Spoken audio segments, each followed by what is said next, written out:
पोखर इत्यादि हो सकते हैं। तो यहाँ पर हम मछली का पालन कर सकते हैं। अब मुख्यतः जो मछलियां होती है वो कौन से प्रकार की होती है, तो उसमें सबसे पहले हम इसकी बात करेंगे, इसके प्रथम भाग की, समुद्री मत्स्य की।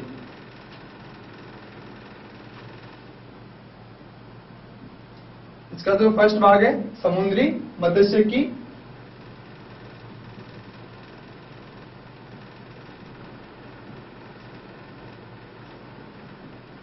अर्थात समुद्र के द्वारा कौन कौन सी मछलियां होती है और उनको किस प्रकार से हम प्राप्त कर सकते हैं।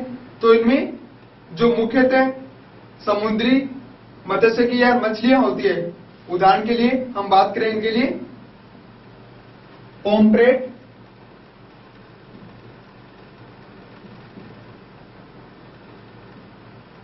दूसरी अन्य जाति इसकी मेकल, टूना,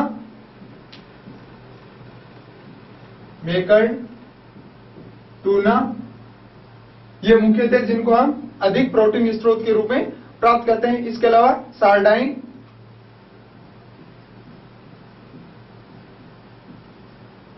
और दूसरी अन्य जाति इसके लिए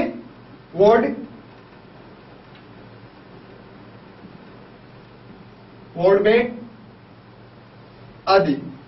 तो ये जो जातियां हैं ये मुख्य रूप से समुद्री मत्स्य के अंतर्गत आती है। इसके अलावा हम इनको कैसे पता लगा सकते हैं या किस प्रकार से इसको पकड़ सकते हैं, तो इसके लिए सैटेलाइट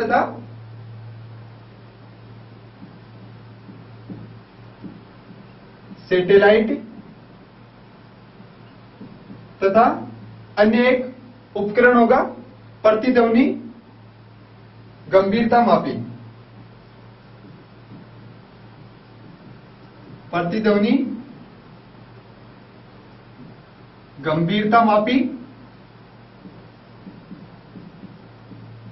के द्वारा मछलियों को पकड़ना।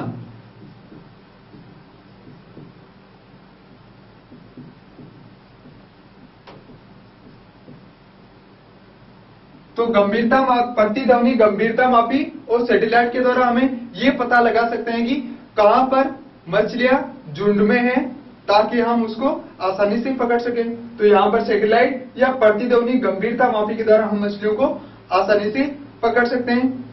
अब कुछ मछलियां होती हैं जो जिनका आर्थिक महत्व काफी होता है, तो इनमें से कौन सी होगी आर्थिक महत्व की मछलियां?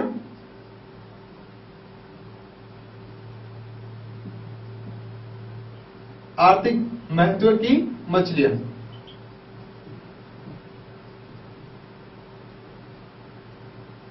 आर्थिक महत्व जिनके द्वारा हम धन उपलब्ध मतलब जिनके द्वारा हम धन प्राप्त कर सकते हैं स्रोत के अलावा, प्रोटीन स्रोत के अलावा भी।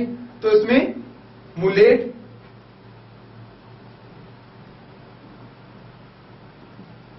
भेटकी, ये आर्थिक महत्व की प्रमुख मछलियां हैं या जातियां हैं। इसके अलावा पर्ल स्पॉट,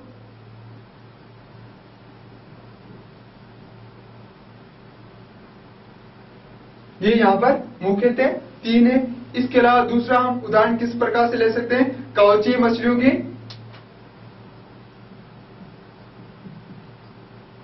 कवचीय मछलियां,